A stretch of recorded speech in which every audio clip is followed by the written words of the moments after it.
안녕하세요. 저는 오늘 챗GPT와 관련해서 EMNLP 23년도에 나온 논문을 발표하게 될 석사과정 전유림입니다.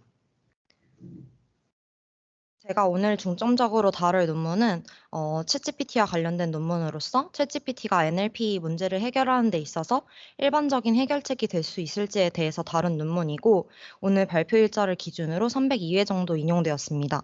그래서 이 논문에 대해서 간단하게 말씀을 드리고 나서 그다음에 현재 멘탈 헬스 분야에서는 어떻게 적용이 되고 있는지, 그 실생활에서 어떻게 이제 연계돼서 하고 있는지와 관련해서도 이어서 소개해 드리도록 하겠습니다. 그래서 먼저 관련된 연구로는 언어 모델 그리고 제로샷 러닝이랑 퓨샷 러닝에 대해서 비교를 해드리고자 합니다. LLM 같은 경우에는 그 해당 논문이 챗GPT랑 GPT 3.5를 비교하고 있어서 그때 이제 같이 비교하는데 많이 쓰인 모델인 팜, 티제로, 플란 이렇게 세 가지를 같이 곁들여서 소개해드리고자 하겠습니다. 먼저 첫 번째로 LLM이 여러 NLP 태스크를 수행할 수 있음이 2019년도, 20년도에 입증되기 시작한 후부터 많은 연구들이 더 나은 LLM을 만들고자 노력하고 있습니다. 그래서 대표적인 연구 방향은 크게 두 가지로, 하나는 LLM의 규모를 크게 하는 것이고, 두 번째는 더 길게 훈련을 하거나 아니면 대안적인 방법들을 찾아서 작은 모델로도 더 나은 성능을 보이는 방법입니다. 첫 번째로 말씀드렸던 모델의 규모를 키우는 방법의 대표적인 예시로는 메가트론이나 팜 같은 모델들이 있는데, 이렇게 규모를 키우는 과정을 통해서 어려운 태스크에서 더 나은 성능을 보인다는 이점을 가졌습니다. 예시로 팜이 빅벤치 배치만크에서 사람을 능가하는 결과를 보였고, 이처럼 스케일링업을 하는 과정을 통해서 LLM은 더 나은 모델을 구성할 수 있게 되었고, 여러 기술 벤치마크에서 소타를 달성한 모델들도 있었습니다. 방금 말씀드린 팜에 대해서 좀 더 자세히 소개를 해드리고자 하는데요. 해당 모델은 구글에서 2022년 4월에 공개한 뉴럴 네트워크 모델로 태스크에 관계없이 모든 문제를 풀 수 있다는 특징을 가지고 있습니다. 거대한 LLM을 학습을 시도하면서 기존 GPU나 TPU를 어떻게 학습할지가 중요한 문제가 되어갔는데, 그에 따라서 기존에는 GPU를 이용해서 파이프라인을 병렬화하는 방법을 사용해서 학습했더라면, 이 논문에서는 TPU V4 두 개를 활용해서 파이프라인에서 보다 자유로운 방법에 대해서 소개하였습니다.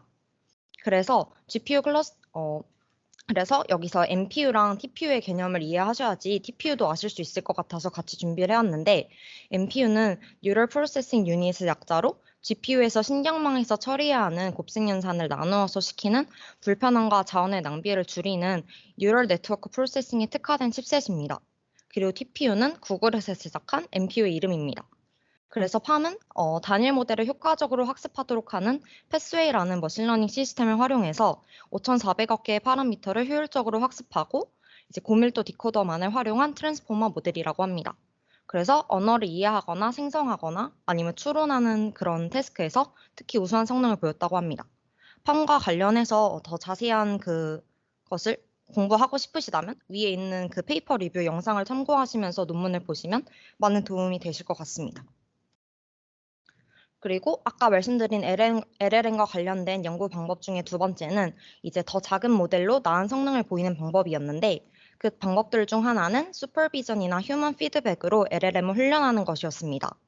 또한 이러한 LLM의 강한 성능은 LLM의 능력이나 행동을 분석하는 많은 연구들로 이어졌습니다. 그래서 그와 관련된 두 가지 모델을 한 번 더 소개해 드리도록 하겠습니다. 먼저 첫 번째는 T0로 슈퍼비전을 통해서 LLM을 훈련하는 모델 두 가지 중 첫 번째 모델인데요. 이 모델을 이해하기 위해서는 임플리시트랑 익스플리시트랑 관련된 개념을 아시는 것이 필요합니다. 여기서 임플리시트 멀티태스크 러닝은 다음 단어를 예측하거나 생성하는 프리트레이닝 때 언어 모델이 프리트레이닝 콜퍼스 내에서 여러 태스크에 의해 학습되고 언신한 태스크에 대해서 일반화할 수 있는 능력을 가지게 된다는 정의를 가지고 있는데요. 언어 모델이 프롬프트를 통해 어떻게 일반화를 합리적으로 하게 되었는가라는 이유와 관련해서 언어 모델이 프리트레인 때 하는 암시적인 멀티태스크 러닝의 결과 때문이라는 가설이 세워지게 되었습니다. 하지만 모델 크기가 충분히 커야 하고 프롬프팅 때 쓰인 단어 설정이 민감하다는 한계점이 있어서, 이러한 문제를 해결하고자 명시적인 멀티태스크 러닝을 통해 제로샷 일반화를 직접 유도할 수 있을까라는 가설이 생겨났고, T0는 그 질문을 테스트하기 위한 여러 시스템들 중 한 가지 방법입니다.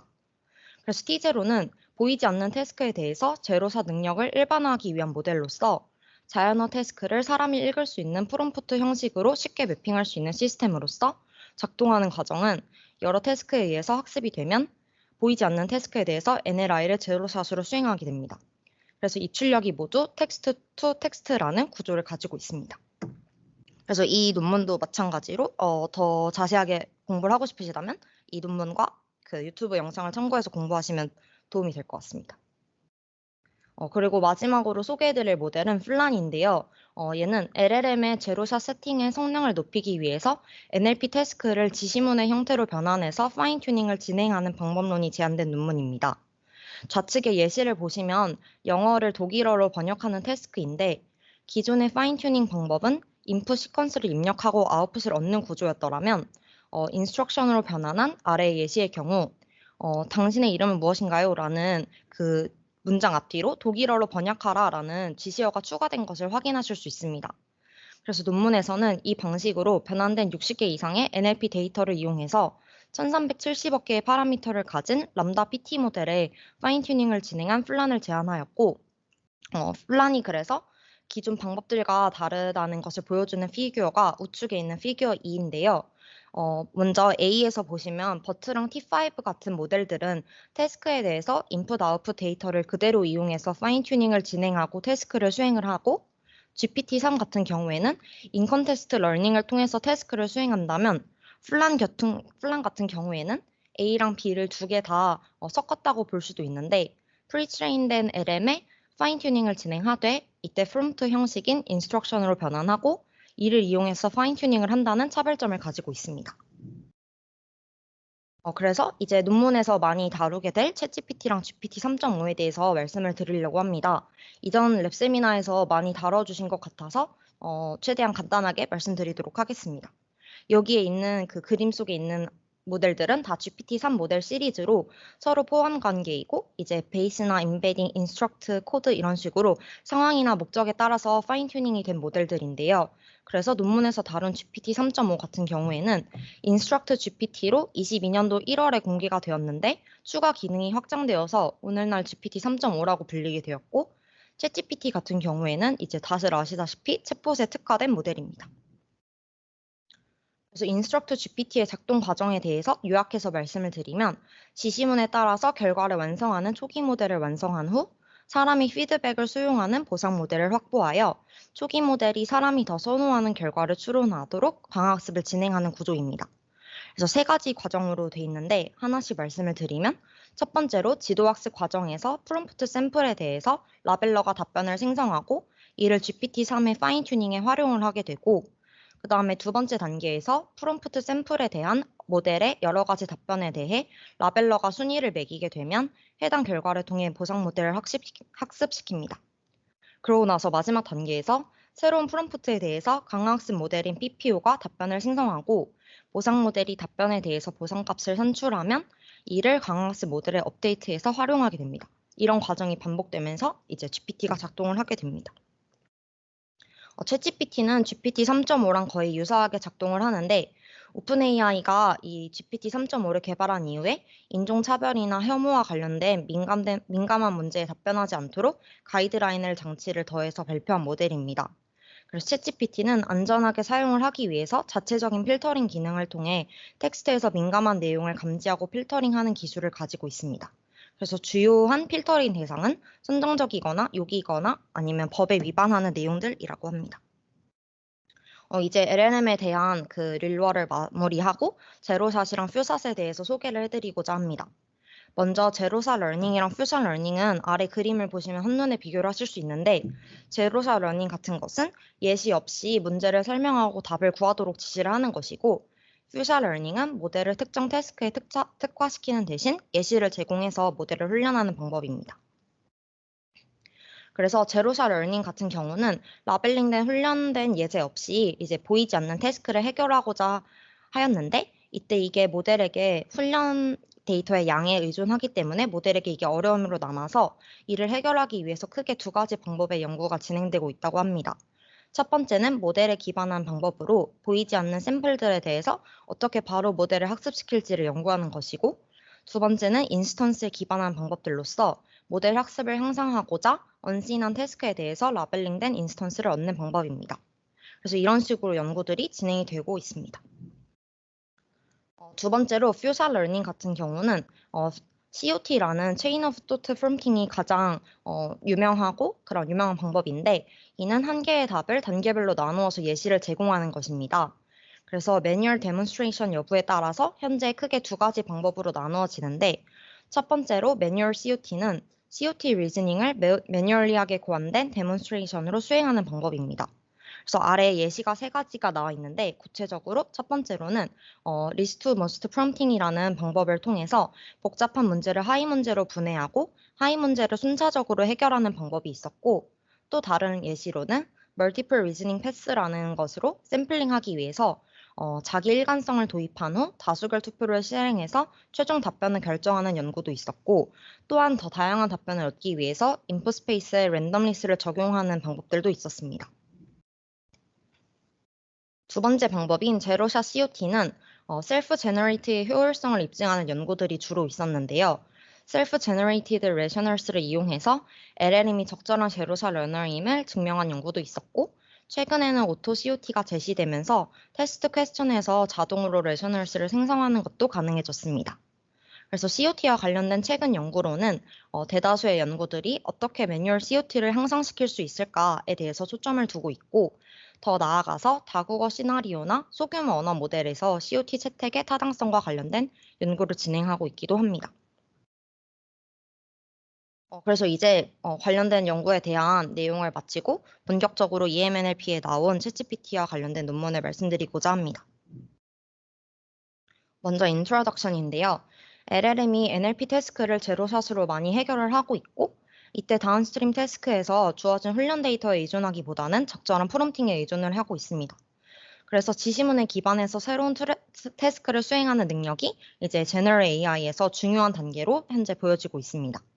이렇게 LLM은 이제 몇몇 수행에서 엄청난 좋은 결과를 보여주었지만, 제로샷 러닝에서 이제 틀리는 경우들도 있고, 그리고 프롬프트의 그 형태가 상당한 영향력을 가질 수도 있다는 한계점이 있습니다.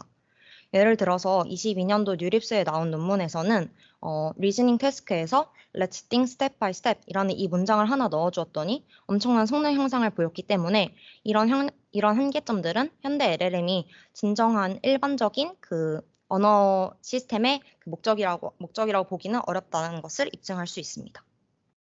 그래서 해당 논문에서는 챗GPT가 LLM이 NLP에서 많은 관심을 받고 있다는 데 중점을 두어서, 챗GPT가 근데 대화에서는 정말 강하지만 과연 기존 LLM에 비해서 더 나은 제로샷 일반화를 달성할 수 있는가와 관해서 의문점이 남아 있다고 하면서, 이 부분에 대한 이제 의문점을 채우고자 이제 챗GPT의 제로샷 능력을 평가하고자 하였습니다.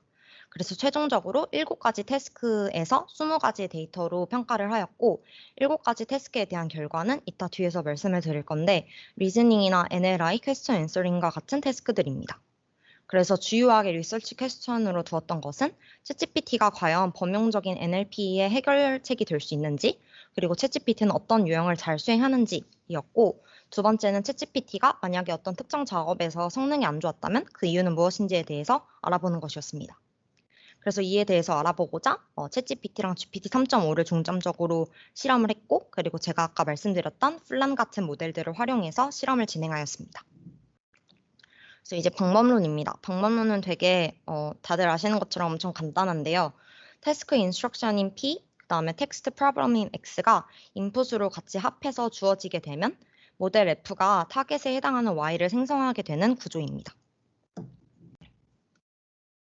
그래서 연구에서는 제로샷 COT를 위해서 두 단계의 프롬프팅을 사용하였는데, 먼저 첫 번째 단계에서 아까 말씀드렸던 Let's think step by step 이걸 채택해서 인스트럭션 P1이 이론적인 근거 R을 생성하도록 유도하였고, 두 번째 단계에서 셀프 제너레이셔널인 R, 오리지널 인풋인 X, 그리고 인스트럭션 P1을 새로운 인풋으로서 사용해서 모델에게 최종적인 정답을 생성하도록 가이드를 제시했습니다.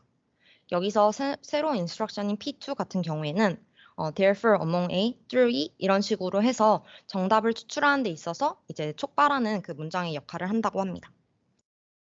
그래서 논문에서 수행한 태스크와 데이터셋에 대해서 하나로 요약한 테이블인데요.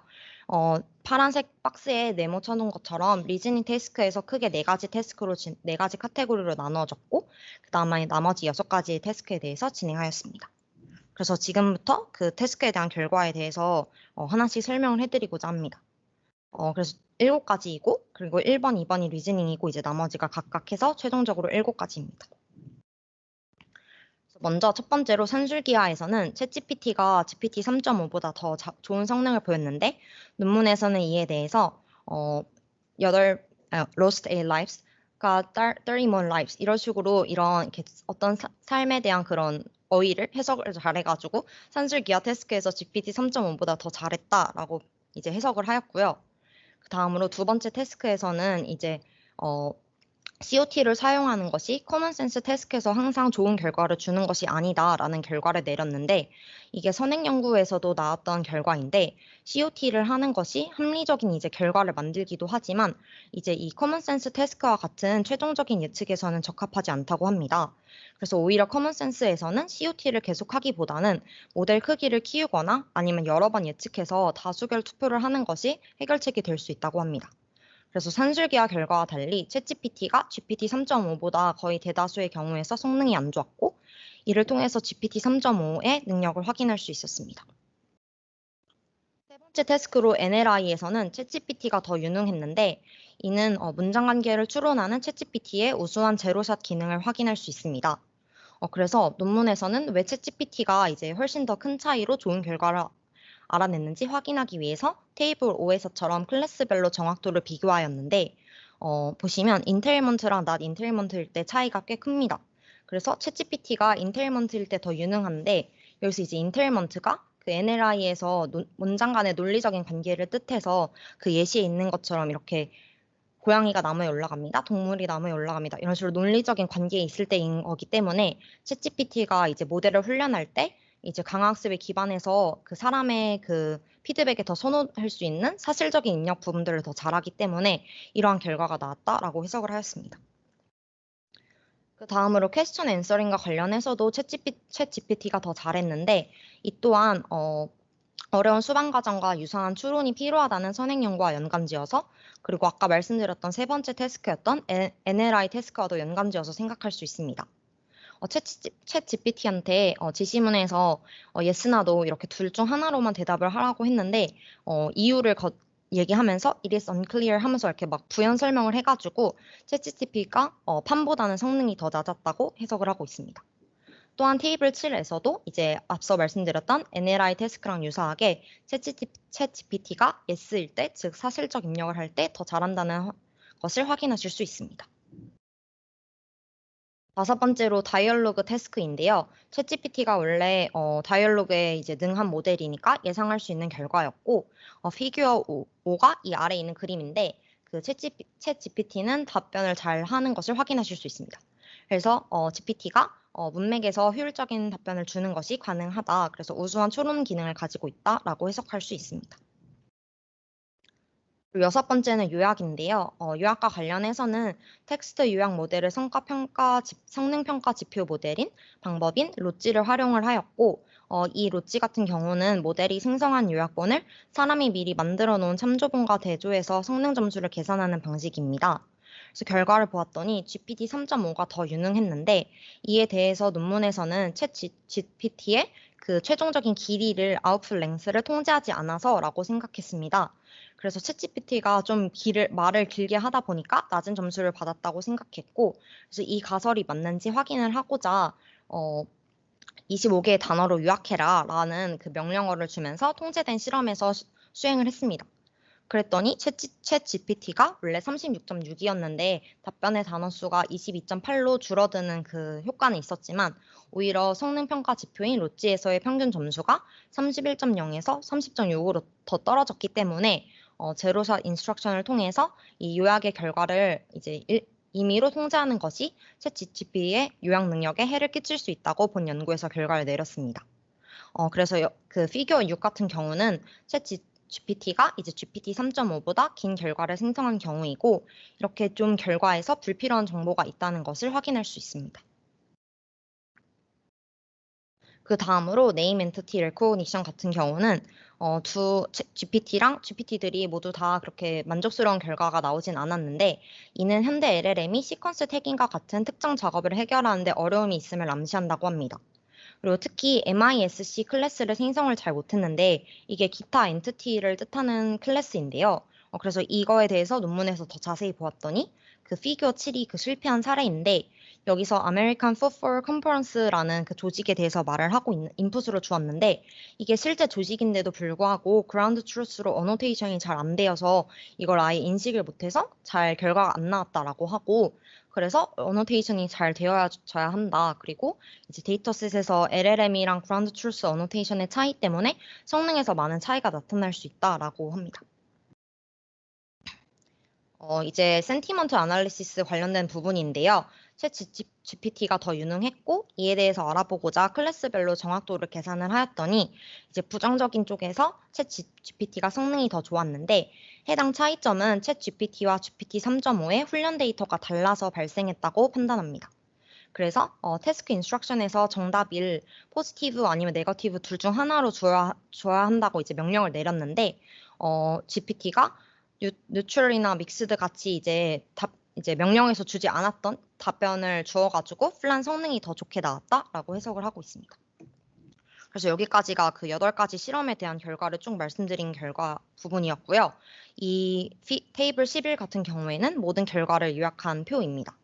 그래서 챗 GPT가 대부분의 경우에서 파인 튜닝 메소드보다 이제 성능이 더 낮기 때문에 완벽한 그 해결책이 될 수 있다라고 하기는 어렵다는 것이 해당 논문의 결과였습니다. 이제 이 논문에 대한 결론을 말씀드리려고 하는데, 해당 논문에서는 다양한 유형의 NLP에서 챗 GPT의 효율성과 한계에 대해서 입증을 하였고, 이제 추론이랑 대화에서는 능숙하고, 하지만 시퀀스 태깅과 같은 특정 작업을 해결할 때는 어려움이 있다라고 해석을 하였습니다.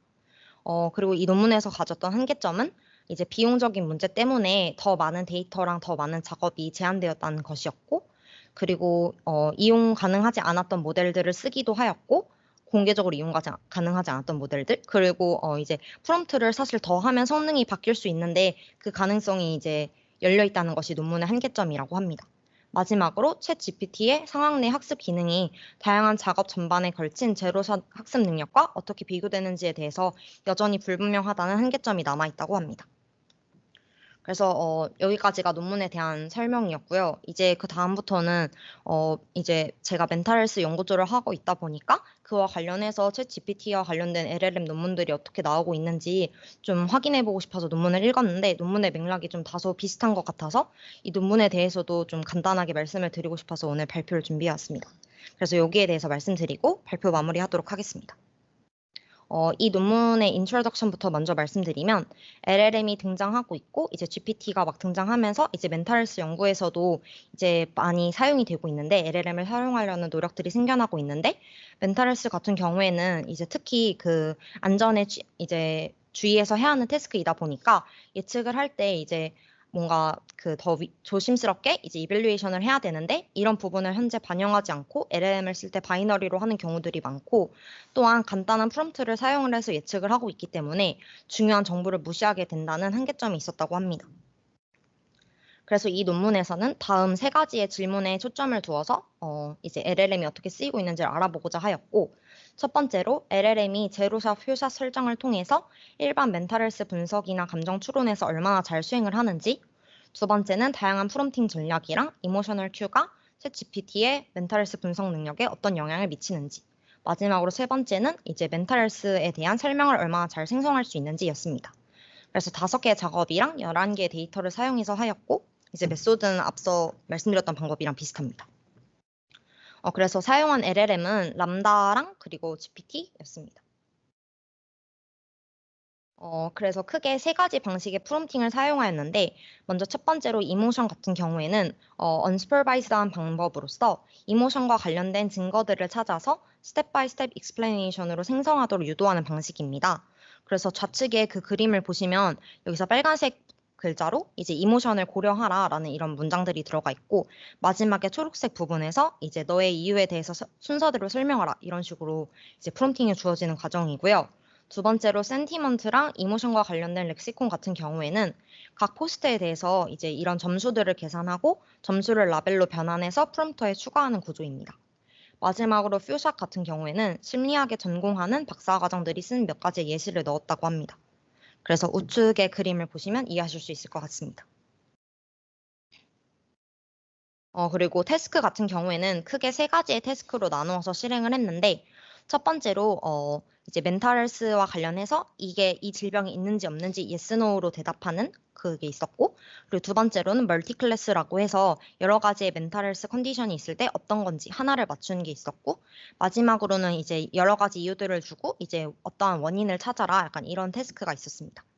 그래서 프롬프트 아래 그림을 보시면 좀 더 쉽게 이해를 하실 수 있을 것 같습니다.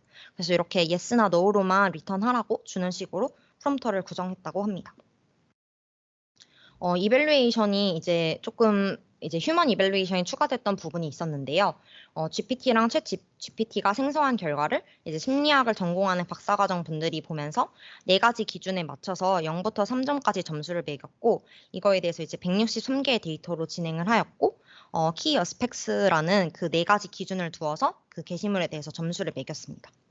그리고 두 번째는 자동 평가 지표인데, 이거는 텍스트 요약과 같은 생성 작업에서 이제 쓰이려고 개발된 지표들인데, 이 지표를 통해서 사람의 직접적인 개입이 없이 모델의 출력을 자동으로 평가하는 것이 가능해졌습니다.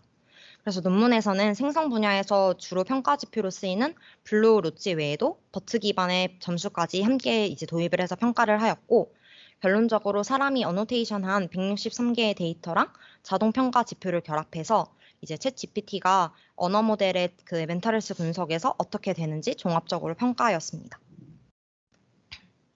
이게 제가 말씀드린 그 과정들을 다 피규어 하나로 정리를 해둔 과정인데요. 그 A 부분에서 이모션과 관련된 이런 프롬프트에 대한 설명이 있고, 이게 이제 프롬프팅으로 들어가면 LLM이 이제 결과를 답변하고, 그러고 나서 이제 박사과정 분들이 하신 그 결과에 기반해서 점수를 매기고, 마지막에 이제 자동평가 지표인 이런 스코어들을 활용해서 이제 하는 파이프라인을 가지고 있습니다.